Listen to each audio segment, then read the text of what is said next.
In this mini lesson, we'll be focusing on The Apparition by Donne. We'll be analysing it, and we'll also be looking at some of the connections between it and Margaret Edson's play Wit for Module A, Textual Conversations of the HSC. Quick warning, as the title implies, there is a reference to a ghost, but you'll be okay, sex, and depending how you interpret the poem, either a very angry, vindictive attitude or just a man who wants his beloved to consummate their love. You'll have to make your own mind up. As with all of Donne's poetry, it's difficult. It'll take a couple of goes before you feel that you understand it, and that's perfectly normal.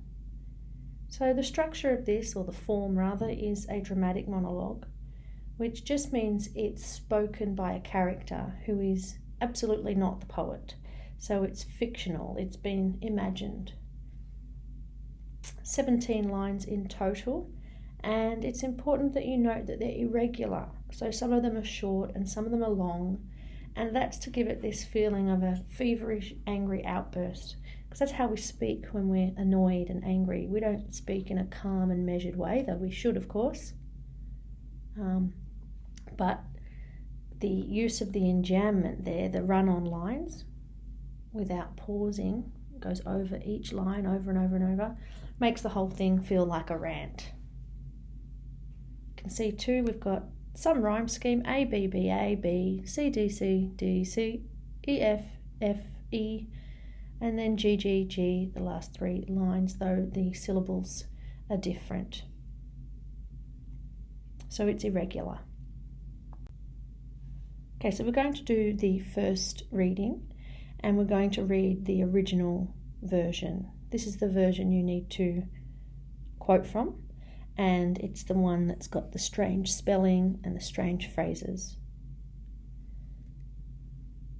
The male speaker of this dramatic monologue begins by addressing his ex-love, or the lady that he has been trying to convince, presumably for some time, to have sex with him.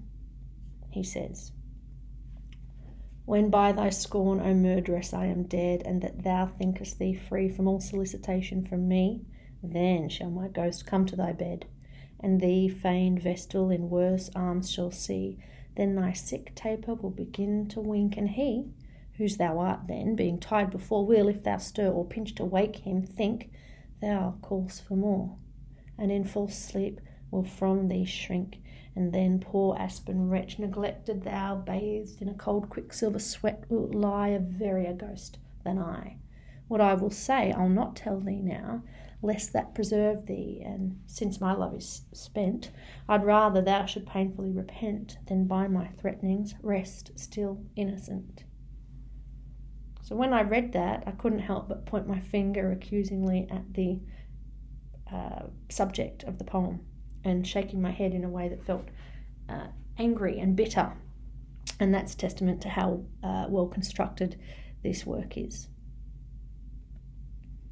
So by their very nature, dramatic monologues usually involve a speaker who accidentally reveals something about themselves. And I would say that this speaker reveals by the end of it that despite him saying that his love is spent, perhaps it's not. Perhaps he still does love this lady, and we'll get into unpacking the two different interpretations in a little while. And this is not just because I have so much fun reading this poem, but so as to give you fuller access to the meaning of the poem. We'll now go through it with the modernised version. "When by thy scorn, O murderess, I am dead, and that you think you're free from all solicitation, visits from me, then shall my ghost come to your bed, and you, vestal virgin wannabe, in worse arms shall see. Then your sick candle will begin to wink, and he, whose you are then, being tired before, will, if you move or pinch to wake him, think you're calling out for more. And in false sleep will from you shrink, And then poor aspen wretch, neglected you, bathed in a cold quicksilver sweat, will lie more ghostly than I. What I'll say I'll not tell you now, lest that preserve you, and since my love is spent, I'd rather you should painfully repent, than by my threatenings rest, still innocent. Vivian Baring would absolutely not approve of that modernised version. We would never quote from that, but we are just trying to get a good understanding of what the voice of this poem is trying to say. So the summary is this: your rejection of me kills me, and I'm going to haunt you when you're in bed with your next lover who'll be worse than me. When you prod him to protect you from my ghost, he'll pretend to be asleep and shrink because he doesn't want to have sex again.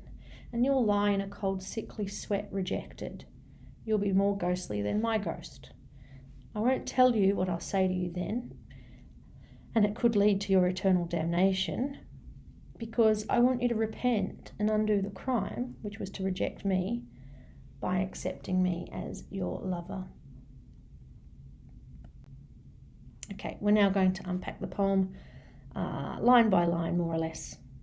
So, when by thy scorn, O murderess, I am dead, he's directly addressing this lady as a murderess, which is quite dramatic. He's saying she's killed him, or she's going to kill him if she rejects him again.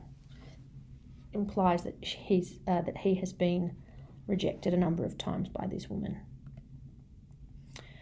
When he's referring to the lady, it's in second person, so thou, thy, and thee, and there's quite a few of them. You can see thou, thy, thee, thy, thou, thee, thou, quite a few. It feels accusatory. When somebody keeps saying to you, they're pointing their finger at you and accusing you.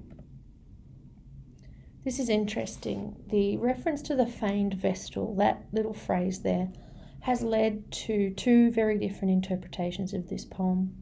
On the one hand, people have said it sounds like a fake virgin, feigned vestal. The vestal virgins were the girls of high birth or noble families who were selected to guard the eternal fire in Rome, and they were chosen as children, and then they would take a vow of chastity for 30 years.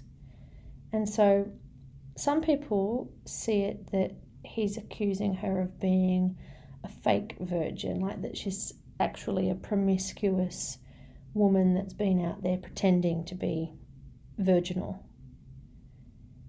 Others have led to an interpretation that I think is maybe more correct, where it's this idea that he's saying, you think you can be celibate for 30 years, like the Vestal Virgins, but you're just like me, and you're going to give in at some point to your desire.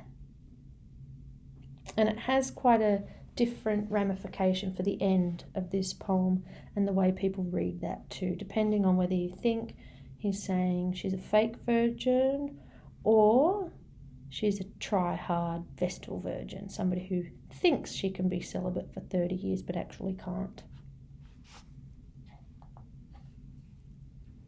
A taper is a candle, and he's referring here to how the sick candle will begin to wink, to flutter. And that was actually a belief back in the Elizabethan period, that if a ghost was approaching, that's what would happen, that the candle would start to blink with knowledge of the ghost's presence. So he's talking here about how she will be, when she gives in to her desires, because she's no Vestal Virgin and can't last 30 years without sex, he's basically saying that my ghost is going to come to you when you're with your next man, these arms that are going to be worse than mine.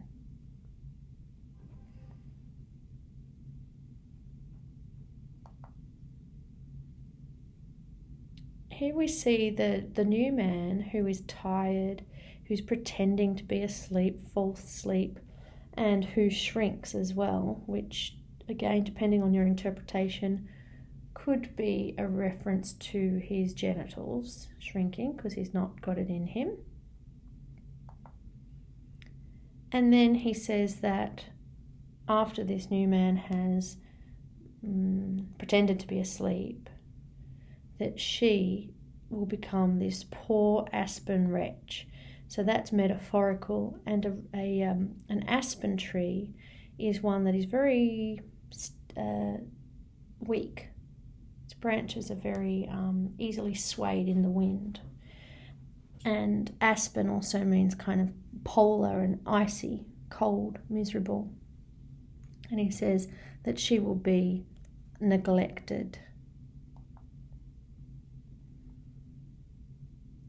In that line there where he tells her that she's going to be bathed in a cold, quicksilver sweat, the noises of that are very clunky and yucky. Cold, quicksilver sweat. And then, of course, there's that silver sweat, the S's there, sibilants, for me, reinforce this glistening nastiness of the aftermath of her sexual rejection by the new man. It's quite a nasty thing to say to someone. And even that use of bathed, which is quite a beautiful term when we're bathing, usually it's quite lovely, and then it undercuts it with this ugly idea of cold sweat. So he says that when you see me, the ghost, and your new man is unable to protect and help you because he's just pretending to be asleep because he doesn't want to have sex, then you're going to be even more ghostly than I am. You're going to be terrified. And he says that he's going to tell her something in the future, but he won't tell her that now because he doesn't want it to keep her. And he says that his love is spent. And since my love is spent, it doesn't sound to me like his love is spent. Why would he spend his time expressing all this if it was all spent? If you can see in the brown there, and then, that polysyndeton, which simply means poly, many conjunctions, and then, helps to build this cumulative effect of the anger and irritation. It's not measured and methodical. It's quite the opposite.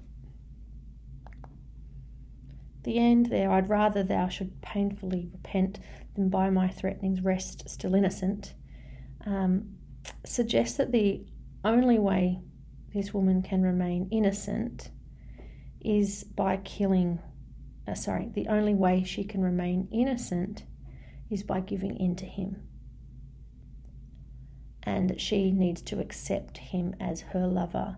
So when I first read this poem, I didn't read it that way. I just saw it as a vindictive, angry rant where he was actually saying, like, I don't want to tell you what I'm going to say then, because I actually want you to fall into the trap of being with this other man so that I can come and visit you as a ghost and I can scare the bedevil out of you. So I want you to suffer. But there's another reading which I think makes more sense, which is about this idea that he actually does love her. He's been trying to pursue her for a long time. She's been saying she's going to protect her virginity and she's going to be like a Vestal Virgin and wait for years to do anything sexual. And he's saying, I'm going to scare you into loving me, and I'm going to make it so that you realise that the only way to free yourself from your crime, the future crime of rejecting me, is to accept me and to have sex with me. And that's kind of a nicer ending. But it's up to you how you read it. There are two different interpretations. Sick, neglected, poor and cold in the yellow there.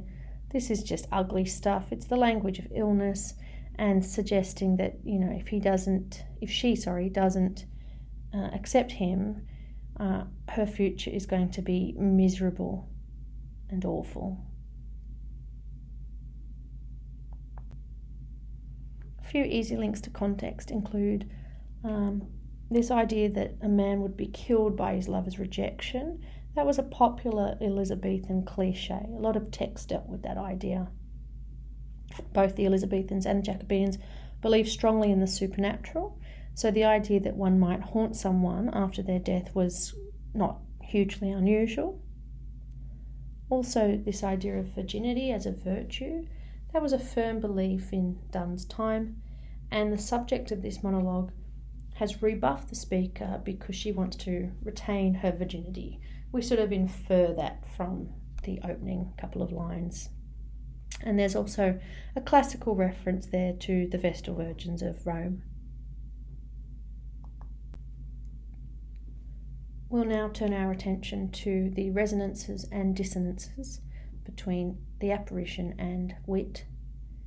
It's always a good idea to take at least 10 minutes to sit down and draw a Venn diagram where you have the oldest text on the left in the first circle and the newer text on the right in the second circle, and you do all of those things that are similar on the overlapping middle section and all of those things that separate the texts in the respective circle on the page.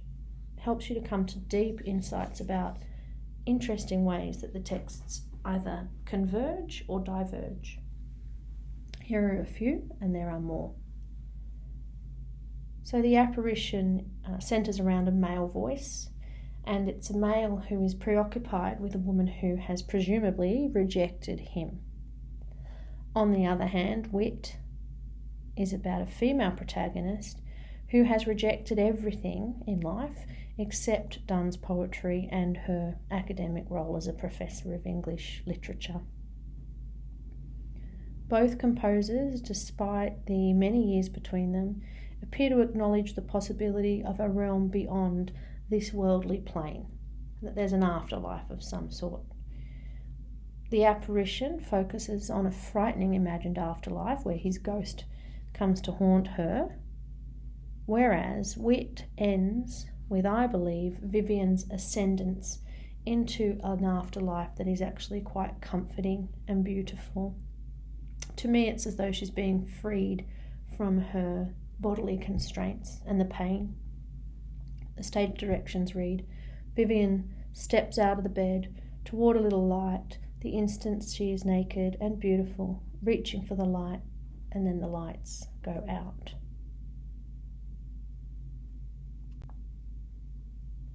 Note in the red there the comparative language. You need to do this in your essays and exams as well. It's absolutely essential for Module A.